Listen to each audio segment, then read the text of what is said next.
Again, my message is simple on this. You commit fraud in Minnesota, you're going to prison. I don't care what color you are, what religion you are. Anybody who wants to help us in that, we welcome that.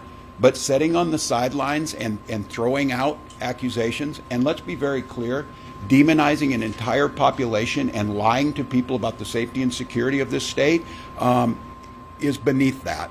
And I will just add, as a teacher and as a parent, the absolutely pathetic usage of a slur, not to me, I don't care what he calls me many things, but don't think that doesn't hurt our children, don't think it doesn't hurt people who are dealing with this. And this is not normal, it's not both sidesism. We're solving problems, we're making life more affordable, we're talking about bringing people in, and we're getting... Ladies and gentlemen, welcome back. I'm so glad you're here, because today we are talking about something that has Tim Walz sweating. And trust me, you do not want to miss a single second of this. Let's get straight into it.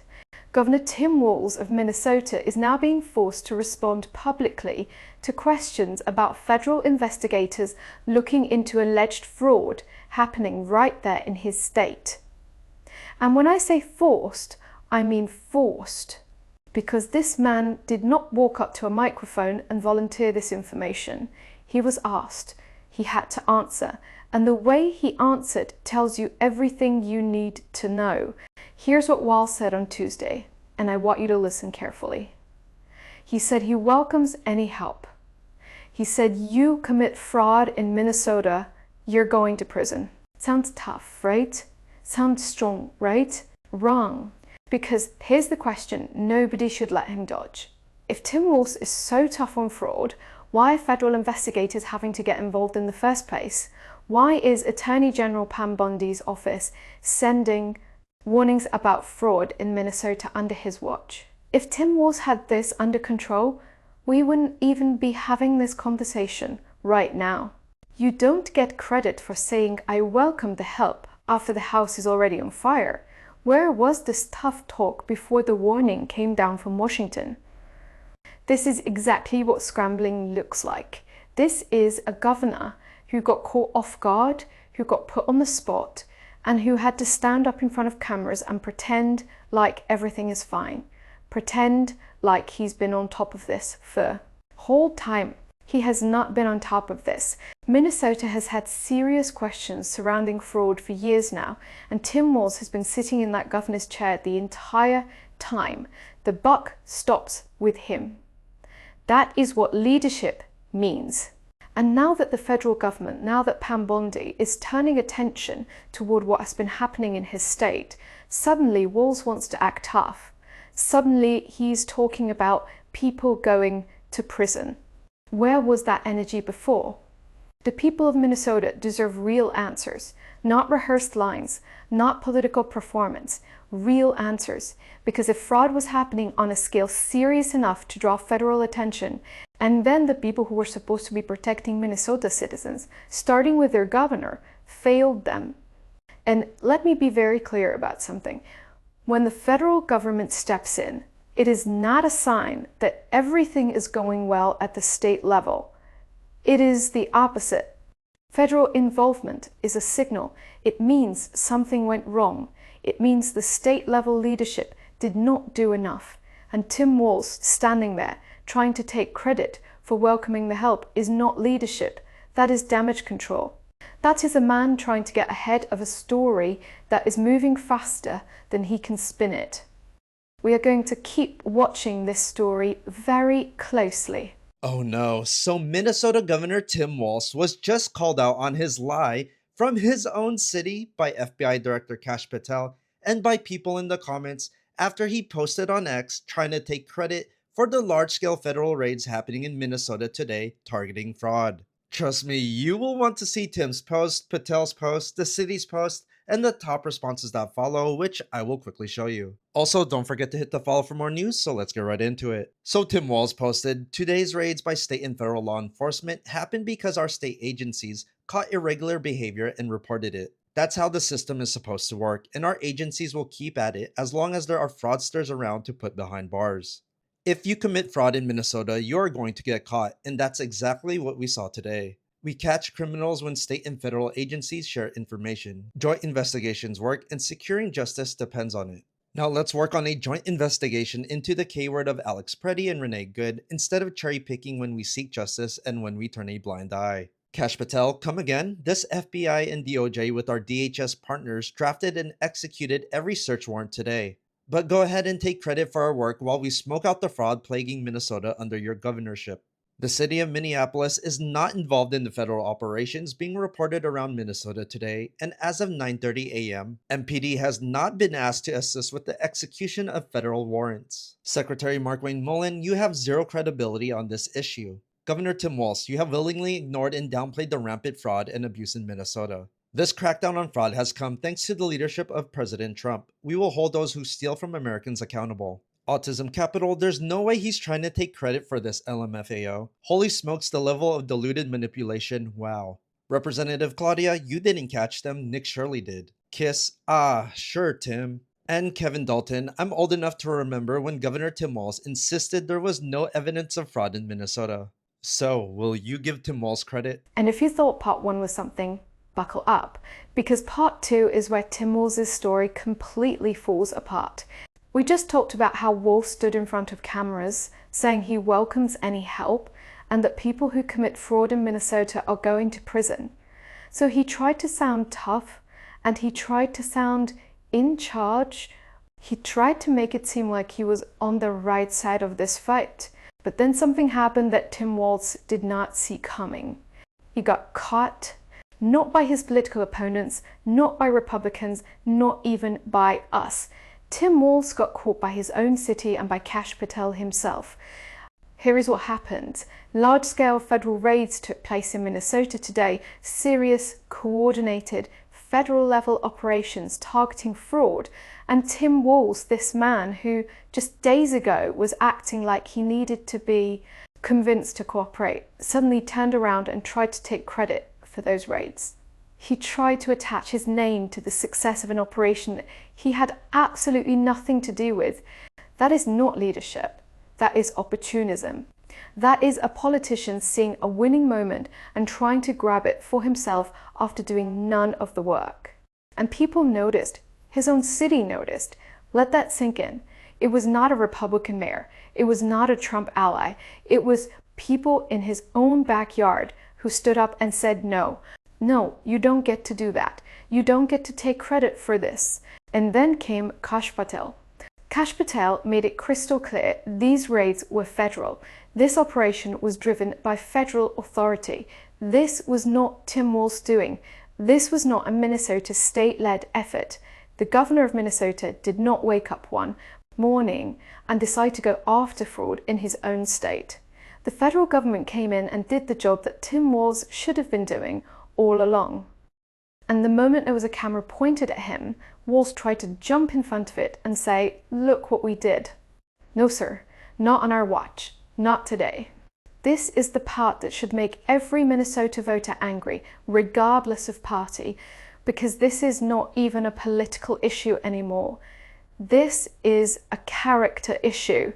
This is about a man who sat in the governor's seat while fraud ran rampant in his state, who had to be pushed by the federal government to even acknowledge the problem. And who then had the nerve, the absolute nerve, to try and take a bow when the federal agents did the heavy lifting. That is not what a leader looks like. That is what a fraud looks like. And I will say that word carefully and clearly, because the very thing these raids were targeting, the very crime being investigated in Minnesota, is fraud and deception, claiming something is yours when it is not, taking credit for something you did not do. Sound familiar? Tim Walz took credit for work he did not do while the people of Minnesota were being failed, while federal investigators were building cases, while Kash Patel and the federal teams were preparing these large-scale operations. Tim Walz was nowhere near this fight, and the second it became a victory, he wanted his name on it. The people of Minnesota deserved better than this. They deserved a governor who was fighting for them before the federal government had to step in. They deserved transparency, not a press conference performance. They deserved the truth. not a man rewriting history in real time. Tim Walz is scrambling. That title is not just a headline. It is exactly what you're watching happen in real time. A governor caught in a lie, called out by his own people, corrected publicly by Kash Patel, and running out of places to hide. Rape, homicide, manslaughter, that's who they're trying to protect in Minnesota. I do not understand these people. We sent Governor Walz a very strong letter today. We had been working on this letter. We got it out saying that he better support President Trump. He better support the men and women in law enforcement, because if he doesn't, we are. And that's what we're doing right now. Were there any consequences in this letter? Well, we'll see. This is fluid. Let's see how Governor Walz responds. Let's see what he does based on this, based on what's happening right now. But this administration is going to support the citizens. We're going to support our great men and women in law enforcement. We have been watching Tim Walz scramble. We watched him try to sound tough while doing nothing. We watched him get caught taking credit for federal raids he had no part in. We watched his own city call him out. We watched Kash Patel correct the record publicly. And now Pam Bondi has spoken. The Attorney General of the United States of America went on record and spoke directly about Tim Walz. And what she said was not gentle. What she said was not a suggestion. What she said was a warning, loud, clear, and direct. Here are her exact words. Pam Bondi said, "We sent him a very strong letter." She said he better support law enforcement. And then she said something that every single person watching needs to hear. For if he doesn't, we will. And let that land for a second. The Attorney General of the United States just told the governor of Minnesota publicly that he better get in line, that he better support law enforcement, that if he refuses, the federal government will step over him and do it anyway. That is not a conversation between colleagues. That is a warning shot. That is the federal government putting a governor on notice in front of the entire country. And the reason it had to happen this way, publicly, through the media, in front of everyone, is because Tim Walz left them no choice.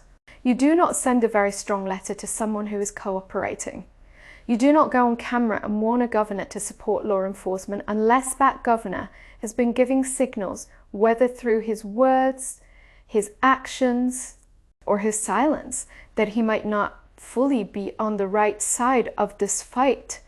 Think about everything we have covered in this series. Walz claiming he welcomes help only after being pressured. Walz trying to take credit for federal raids he did not organize or lead. Walz being called out by his own city. Walz being publicly corrected by Kash Patel, and now a very strong letter from the Attorney General of the United States telling him he better support law enforcement. This is not a governor who has been leading. This is a governor who has been reacting. There is a massive difference between the two. A leader gets ahead of the problem. A leader picks up the phone before the letter gets sent. A leader does not need the federal government to show up in his state, run large-scale raids, and then warn him publicly to stay out of the way. Tim Walz is not leading. Tim Walz is surviving day by day, press conference by press conference, trying to hold a story together that is falling apart faster than he can manage it. And Pam Bondi just made it very clear the federal government is done waiting for him to catch up. If he doesn't, we will. Those 4 words should be the headline on every news channel in America tonight, because what the Attorney General just told the world is that Tim Walz is not in control of what happens next in Minnesota. The federal government is, and if Walz steps in the way, if he plays politics with law enforcement, the federal government will move forward without him, around him, and despite him. The people of Minnesota have been waiting for someone to fight for them. And while their own governor was busy performing for cameras and writing his own version of events, Pam Bondi and the federal government were doing the actual work. This is what accountability looks like. This is what it looks like when leadership at the federal level refuses to let a state governor hide behind press conferences and rehearsed fly-ins. Tim Walz has a choice to make: support law enforcement fully and completely, or get out of the way. Because based on everything we have seen, the federal government is not bluffing. We will be watching very closely, and so should you. Let me walk you through what's happening in Minnesota, because at its core, this is about protecting patients and respecting taxpayers. We've notified Governor Walz and state leaders that CMS is deferring an additional $91 million in federal Medicaid funding. That's not a step we take lightly, but it's a necessary one. Here's the issue. Minnesota's state-run programs have raised serious red flags, from the so-called Leering Center scandal to a recent Department of Justice raid tied to child care billing concerns. And don't forget how fraud tourists from other states took advantage of Minnesota's weak enforcement to allegedly use AI to fabricate records and steal another $3.5 million. These aren't isolated problems. They suggest deeper vulnerabilities in how funds may be managed. At CMS, our responsibility is clear. The federal government covers more than half of Medicaid costs, which means we have both the authority and the duty to make sure these dollars are used properly. When something doesn't look right, we investigate. It's our job. Earlier this year, our audit of fourth quarter fiscal year 2025 billing led us to defer over $250 million. These findings were concerning enough that we expanded our review. And that's what led to this latest $91 million deferral. Now, based on what we've seen so far, roughly $14 million may have gone towards illegal immigrants who weren't supposed to be getting this coverage. That's exactly the kind of issue we're working to correct. Now, this isn't about punishment. It's about partnership and accountability. We're offering Minnesota the support they need to fix these problems. But at the same time, we cannot and will not pay claims that don't meet federal standards. So we're asking for additional documentation to verify these charges. Until these concerns are fully addressed, CMS will continue to use every tool available to safeguard Medicaid. This program exists to safeguard, to protect our most vulnerable citizens. And we have an obligation to protect it, both for them and for every taxpayer who helps. This is now about money. $91 million worth of money. Let's get straight into it. Dr. Oz, the administrator of the Centers for Medicare and Medicaid Services, made a major announcement on Thursday. His agency officially notified Governor Tim Walz that they are deferring an additional $91 million in federal Medicaid funding to Minnesota. $91 million deferred, gone for now, and held back because the federal government looked at what is happening in Minnesota and said, we are not sending another dollar until we get answers. And this announcement did not come out of nowhere. It came the exact same week that 22 search warrants were executed across Minnesota as part of a massive fraud investigation in that state. 22 search warrants in 1 week. That is not a small inquiry. That is not a routine audit. That is a large-scale, coordinated federal operation targeting what investigators believe is serious. Widespread fraud happening on Tim Walz's watch, in Tim Walz's state, under Tim Walz's leadership. And now the federal government is pulling the funding. Think about what that means. Medicaid funding is not just a number on a spreadsheet. That is money that is supposed to go toward healthcare for real people, low-income families, elderly residents, vulnerable citizens in Minnesota who depend on that program.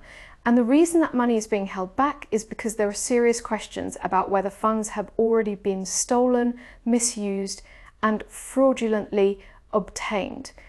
The fraud investigation is not just about bad actors on the street. It is about a system that was supposed to be protected, overseen, and kept honest by the leadership of that state. And Tim Walz has been the top of that leadership. This is the same Tim Walz who stood in front of cameras and said, you commit fraud in Minnesota, you're going to prison. And this is the same Tim Walz who tried to take credit for federal raids he had nothing to do with. This is the same Tim Walz who received a very strong letter from Attorney General Pam Bondi warning him to support law enforcement, or the federal government would handle it themselves. And now Dr. Oz and the Centers for Medicare and Medicaid Services are stepping in and saying $91 million more are being held back until Minnesota can prove that this money will not end up in the wrong hands. That is a devastating statement of no confidence in Tim Walz's administration. When the federal government defers Medicaid funding, that is not routine. That does not happen to states that have clean records and trustworthy leadership. That happens when investigators have serious reason to believe that something went very wrong with how federal dollars were being managed. 22 search warrants, $91 million deferred, a strong letter from the Attorney General, Kash Patel correcting the record publicly, a governor court taking credit for work he did not do, his own city calling him out. Are you seeing the full picture now? Because this is not one bad headline. This is a pattern. This is a governor who has been asleep at the wheel while fraud investigators circled his state, and who is now watching the federal government dismantle his credibility piece by piece, week by week, announcement by announcement. Tim Walz is scrambling. That title has never been more accurate than it is right now, because you cannot spin your way out of 22 search warrants. You cannot hold a press conference and talk your way back from $91 million in deferred federal funding. You cannot take credit for a cleanup operation when the mess happened under your roof. The people of Minnesota are watching. The country is watching. And the federal government, from Pam Bondi to Kash Patel to Dr. Oz, is not backing down. This story is far from over. Stay with me. There is more coming.